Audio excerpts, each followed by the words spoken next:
সারা দেশের সঙ্গে রাজ্য যথাযোগ্য মর্যাদায় পালন করা হয় ভগবান বিরসা মুন্ডার 150তম জন্মদিবস।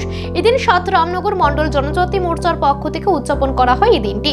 অনুষ্ঠানে উপস্থিত ছিলেন মেয়র দীপক মজুমদার, 19 নম্বর ওয়ার্ডের কর্পোরেটর বাসুতি দেববর্মা সহ অন্যান্য অতিথিরা।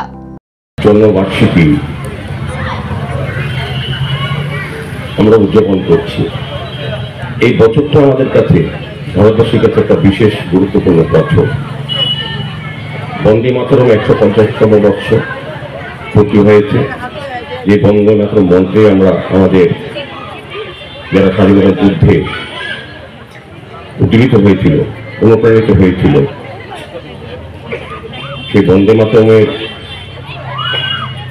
150তম বর্ষ পূর্তি অনুষ্ঠান আমাদের সারা দেশের সঙ্গে সারা রাজ্যেও আমাদের এই শহরে চলছে।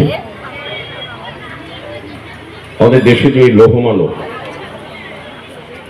প্রাক্তন প্রধানমন্ত্রী, প্রাক্তন গৃহমন্ত্রী সর্দার বল্লভভাই প্যাটেলের 150তম জন্মজয়ন্তী উদযাপন করা সারা দেশের সঙ্গে সারা রাজ্যে এবং আমাদের এই শহরেও, এবং বিশ্বমন্ডারজির 150তম পূর্তি উদযাপন করা।